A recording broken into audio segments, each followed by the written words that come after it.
It's just deception. How does he so effortlessly court the world and bliss? If only she could do the same. See the world through eyes anew. And dance with it, just like he does.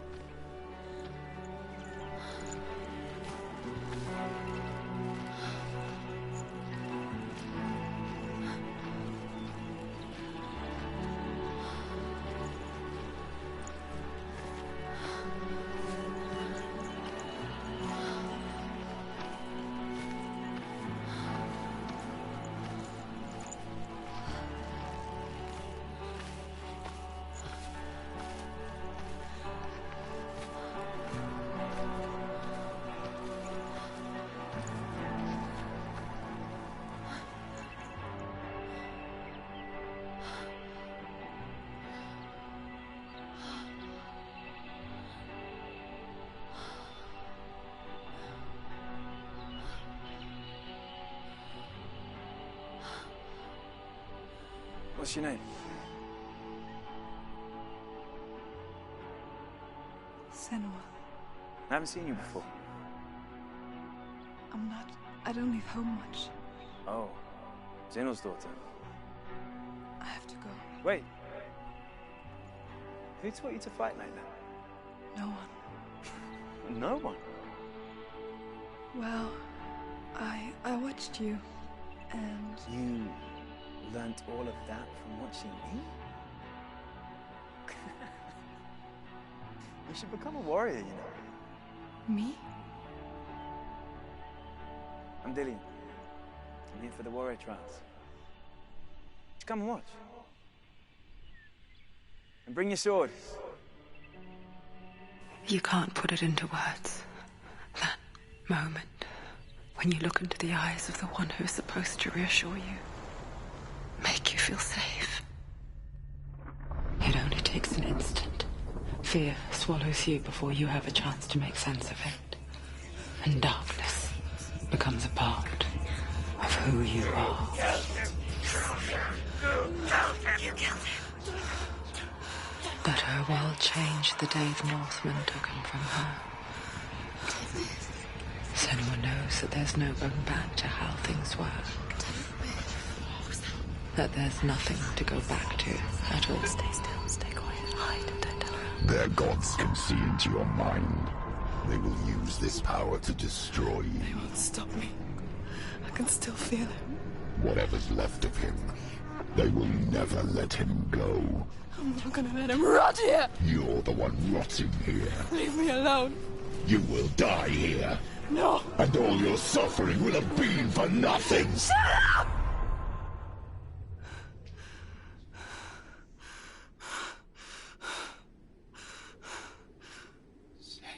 Dillian? Is that you?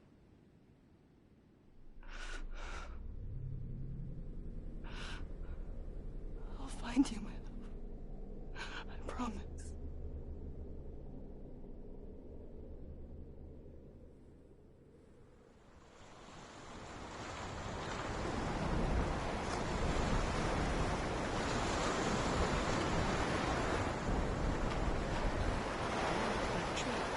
Can you see him? You want to believe it. Is he not real? Is he real? You're alone in these mountains. Is that Dillian? Nothing lives here. You won't survive. You met him by the tree. She met him by the tree. Maybe it's a sign. The tree. What's he trying to tell you? He's waiting for you by the tree.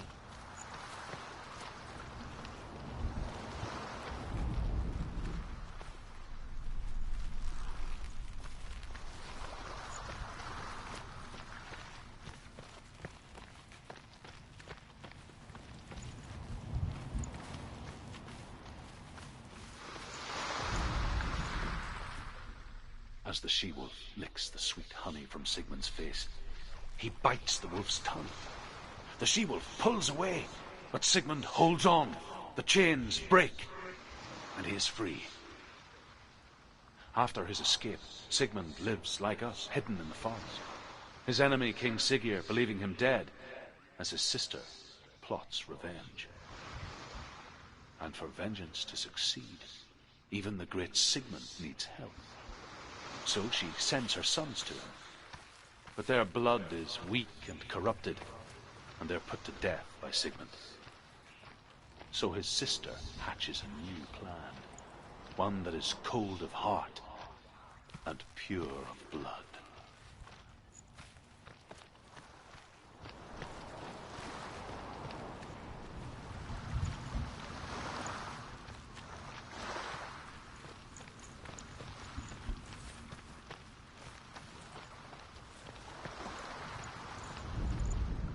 Sigmund's sister trades shapes with a sorceress, and in disguise, she lies with her own brother.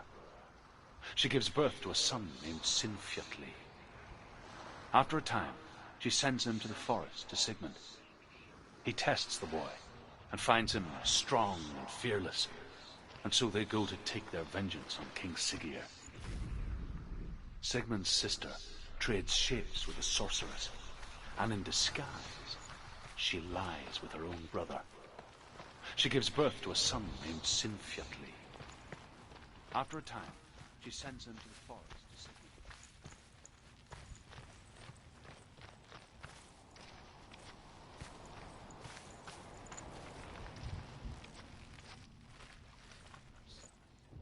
They're captured, and Siggeir has them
buried alive.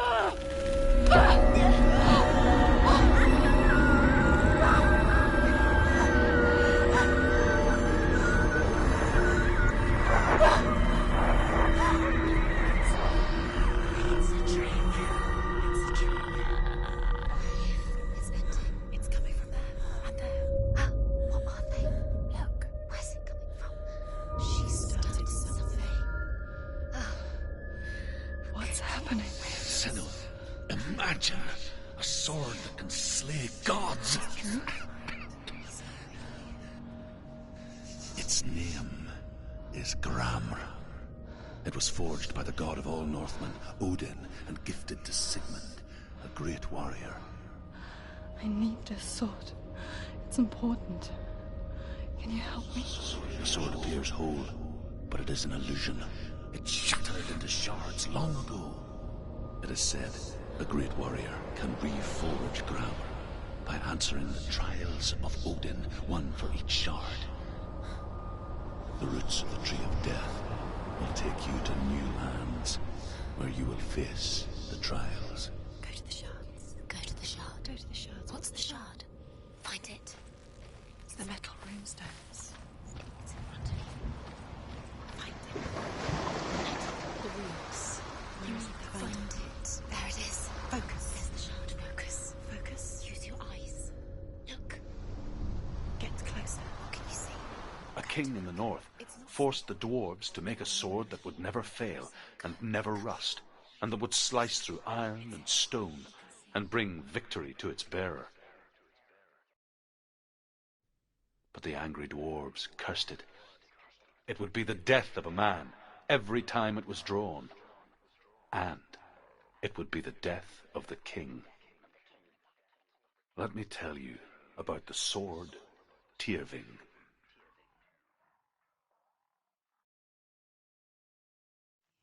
I don't recognize this place. Where are we? Where is she? It feels wrong. Where are we now? Burial mound. So strange that we go to such lengths to bury death. Something so very ordinary, inevitable. It's as if we conspire to hide death, because we have no answer for it. But when it comes, and forces itself onto our friends or loved ones, then comes the reckoning. Within the burial mound, Herver calls on her father to wake from death and bring her his sword. She says that it is not seemly for the dead in their grave mounds to bear valuable weapons. Her father answers with words of warning. You go to your doom. Baleful runes surround you. You have gone mad. You have lost your mind. Your thoughts are confused. It is dangerous to wake the dead. Like I said, she reminds me of you.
Dillion, I'm here.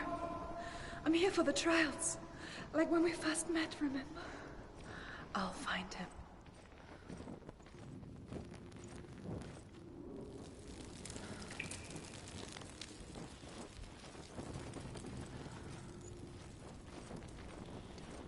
What's that? Did you hear that? Nothing. Was that voices? It's not his voice or the voice of the dead. Not Dillion. Dillion's calling to you. Senua, you remind me of a story that the Northmen tell about a young woman warrior. Her name is Herver, the daughter of a berserker, born after he was killed. She's a wild, willful child who teaches herself to fight with weapons. When she learns where her father is buried, her only desire is to reclaim the treasure buried with him, but above all, the sword, Tyrving.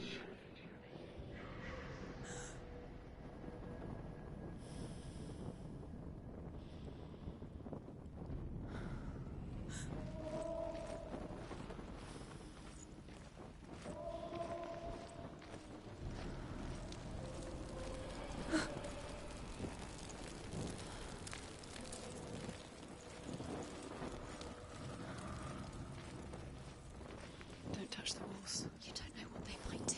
Turn back. She has to keep going. It's not safe here.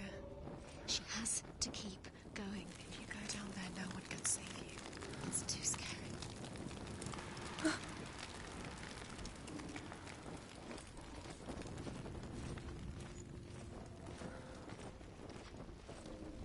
Find another way. It's not working. You have to use your mind. Where can you go? You're failing. Find another way. Think. Focus. Use your mind. Where's he gone? He's disappeared. You let him slip through your fingers once again. Think clearly. You have to find another way. There has to be another way.